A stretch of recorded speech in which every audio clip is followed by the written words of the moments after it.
Lo ocurrido entre Washington y Ottawa en las últimas horas no se parece en absoluto a dos aliados intentando resolver una disputa. Se parece, más bien, a una declaración de guerra, no una guerra militar, sino una guerra económica.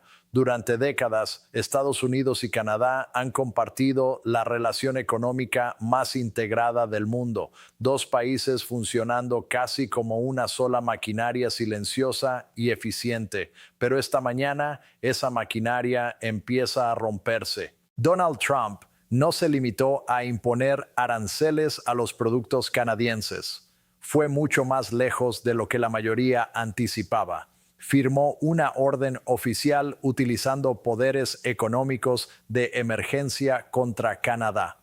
Hablamos del mismo país que ha combatido junto a Estados Unidos en todas las grandes guerras desde la Primera Guerra Mundial.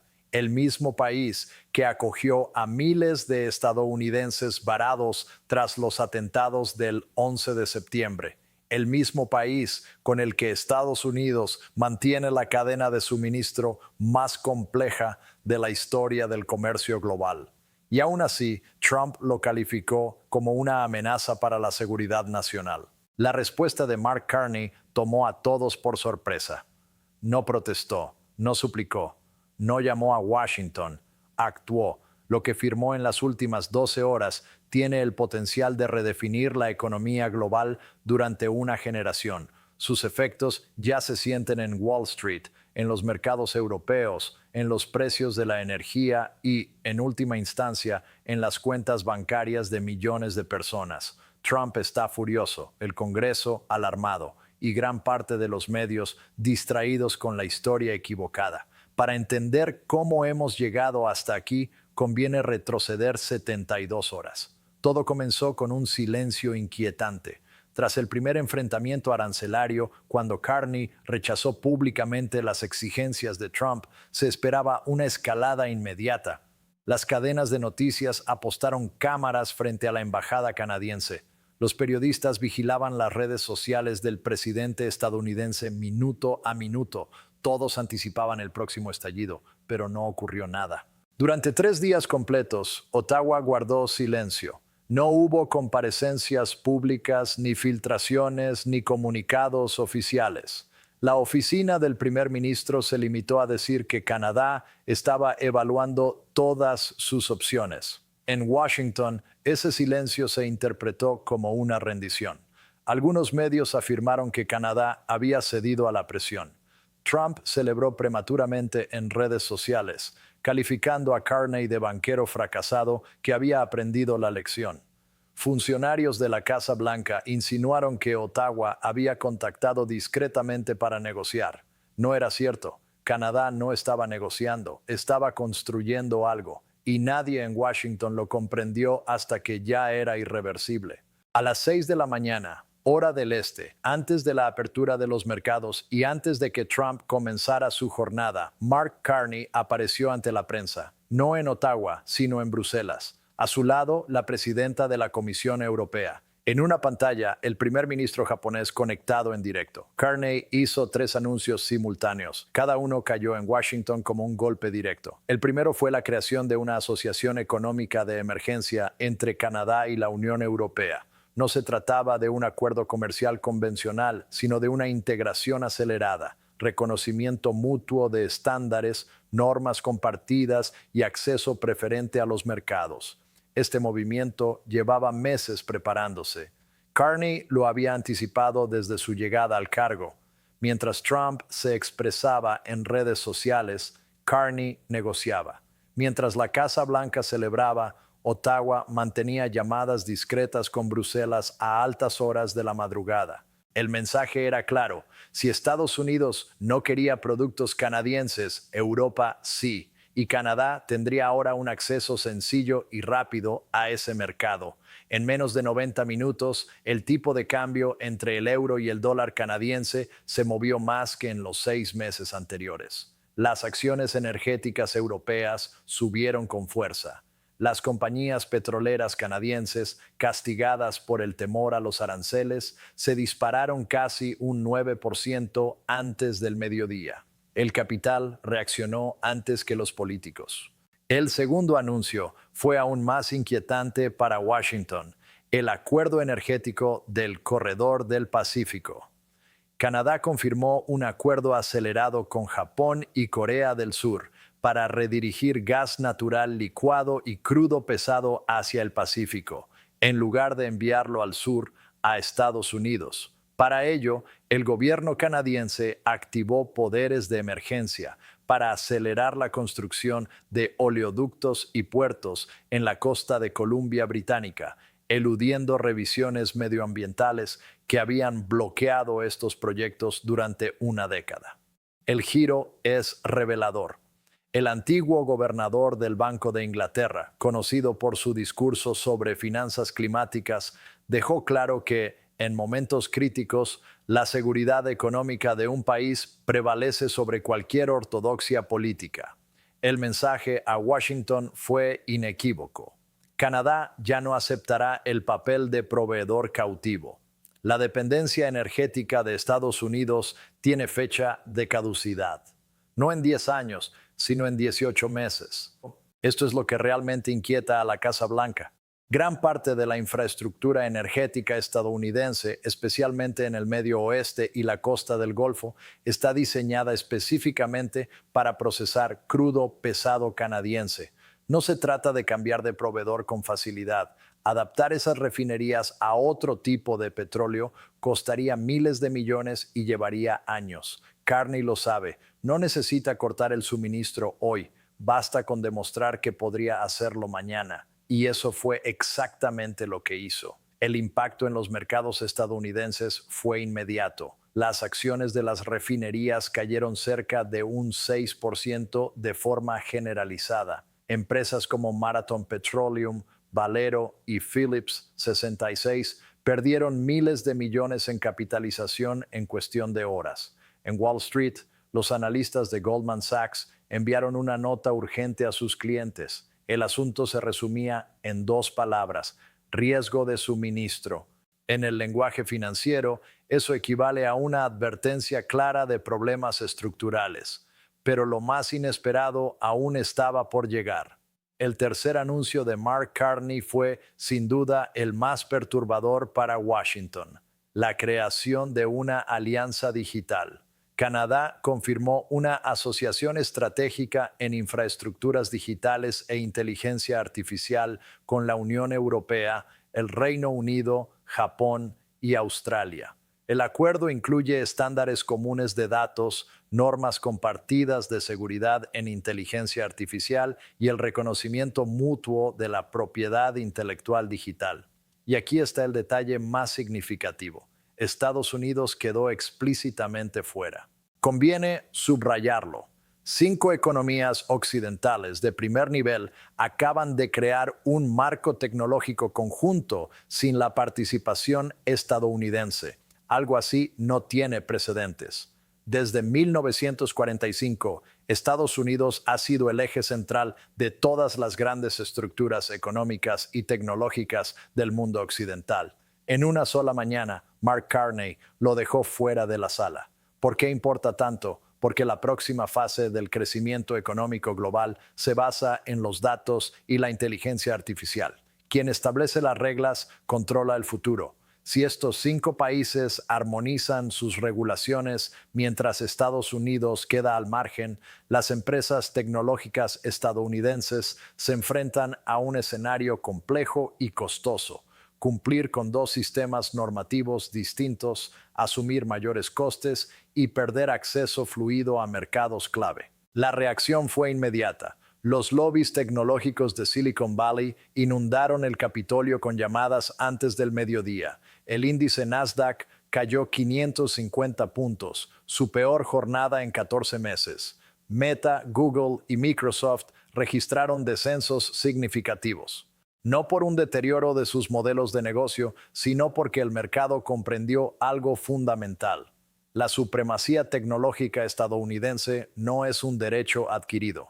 Es una concesión del sistema internacional, y esa concesión acababa de reducirse. Mientras tanto, en la Casa Blanca, el ambiente es descrito como caótico. No se trata de una confusión estratégica calculada, sino de un desorden real, de ese que lleva a los funcionarios a actualizar discretamente sus currículos. Los asesores económicos del presidente están divididos en dos bandos. El primero aboga por una escalada, más aranceles, sanciones a bancos canadienses, congelación de activos y una guerra económica abierta. El segundo advierte que la situación es ya insostenible y que Carney ha superado a Washington en todos los frentes.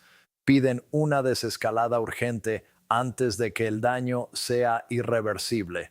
El problema es que Donald Trump no escucha a ninguno de los dos grupos. Sigue sus impulsos y esos impulsos le empujan siempre en la misma dirección. No retroceder, no pedir disculpas, redoblar el ataque. En las últimas 12 horas ha publicado 14 mensajes. Ha acusado a Carney de ser un títere de socialistas europeos. Ha ridiculizado el acuerdo con la Unión Europea.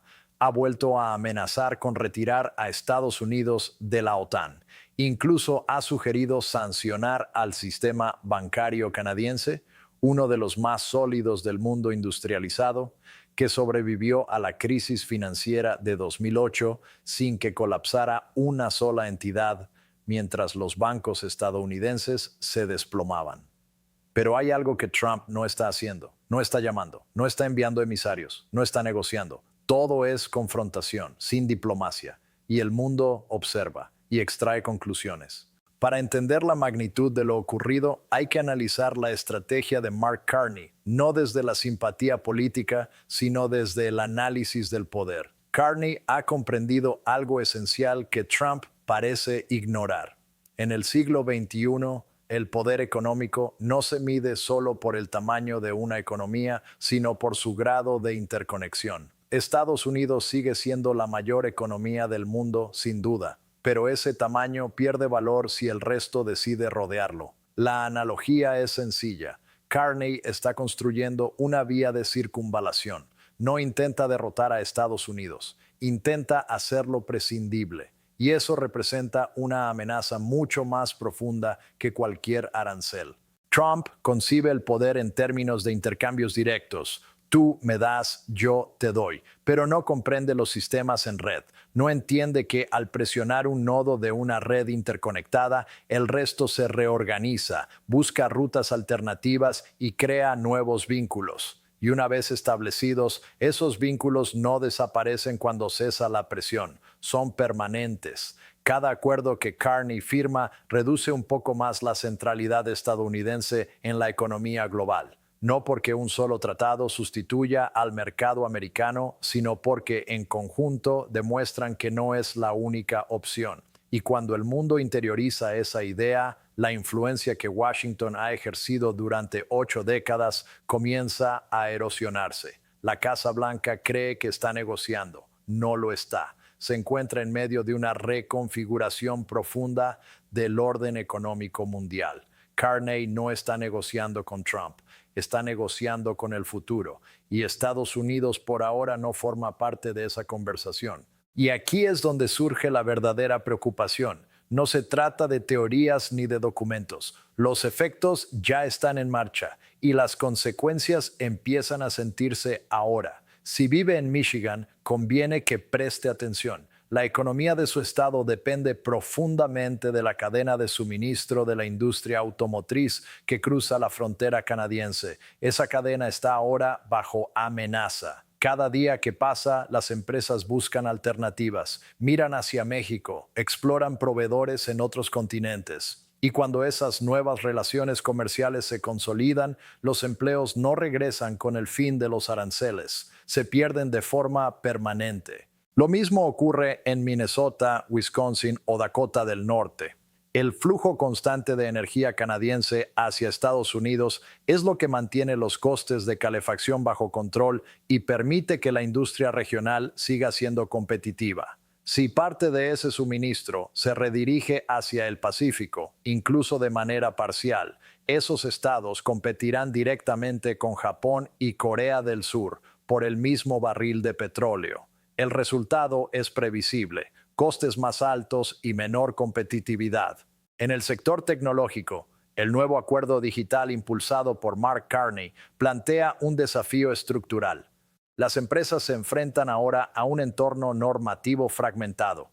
Cumplir con marcos regulatorios distintos en diferentes regiones incrementa los costes hasta el punto de poner en riesgo la rentabilidad de muchas compañías medianas. Para las grandes corporaciones, el problema es aún más profundo.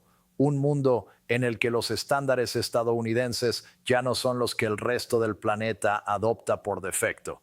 No se trata de un inconveniente comercial menor, es un cambio sistémico. Y quienes tienen ahorros para la jubilación harían bien en observar sus cuentas con atención. La volatilidad actual del mercado no es un simple sobresalto pasajero. Los inversores están reevaluando la noción misma del liderazgo económico estadounidense. 3 décadas de dominio asumido se están desmontando en tiempo real y los fondos de pensiones y planes de ahorro quedan atrapados en ese proceso de reajuste.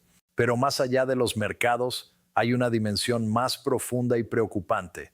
La credibilidad moral de Estados Unidos se está erosionando, no por la acción de adversarios externos, sino por decisiones propias. Cuando el aliado más cercano, un país que comparte valores, idioma, frontera y lazos familiares, concluye que ya no puede confiar, el resto del mundo toma nota. Dinamarca observa, Australia observa. Todos los países que alguna vez confiaron en las garantías estadounidenses hacen ahora el mismo cálculo. Si esto le ocurrió a Canadá, ¿qué impediría que nos ocurriera a nosotros? La respuesta ya está transformando alianzas, rutas comerciales y acuerdos militares en todo el mundo. Esto va mucho más allá de una disputa arancelaria. Afecta a la arquitectura que ha sostenido al mundo occidental durante décadas, y esa estructura empieza a mostrar grietas. ¿Hacia dónde conduce todo esto? Hay 2 escenarios posibles, y no existe un término medio. El primero es el de la contención. Las grandes empresas estadounidenses del sector automotriz, energético y tecnológico presionan a Washington con un mensaje inequívoco: detener esta escalada de inmediato. Gobernadores republicanos de estados fronterizos rompen su silencio y exigen públicamente una solución.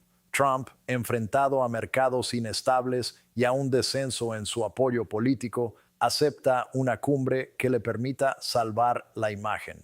Carney, fiel a su perfil tecnocrático, le ofrece una salida, un acuerdo revisado que Trump pueda presentar como una victoria sin comprometer la autonomía canadiense. Los nuevos pactos con Europa y Asia permanecen, pero la crisis inmediata se enfría. Es el escenario optimista y requiere que Trump haga algo que rara vez ha hecho: ceder. El segundo escenario es mucho más oscuro. Trump responde atacando el acuerdo con la Unión Europea. Impone sanciones adicionales a empresas europeas que participen en la alianza con Canadá. Europa contraataca. Japón reduce su compra de deuda estadounidense. El dólar se debilita. La economía global se fragmenta en bloques rivales. Entramos en una etapa prolongada de desintegración económica que haría que la crisis de 2008 pareciera un ensayo general. Nadie gana. Todos pierden. Y el sistema internacional que ha evitado grandes conflictos durante 80 años se desvanece, no con una explosión, sino con un arancel. Personalmente, creo que aún estamos más cerca del primer camino, pero también lo pensaba hace 3 días, hasta que Carney apareció en Bruselas. Hay algo que sí es seguro.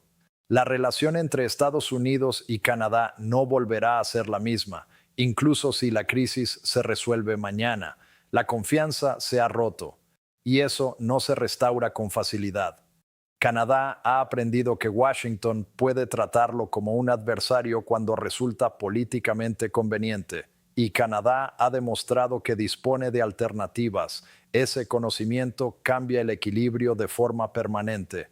Mark Carney no solo plantó cara a Trump, presentó al mundo una hoja de ruta, un modelo de cómo un país más pequeño puede responder a uno más poderoso sin recurrir a la fuerza.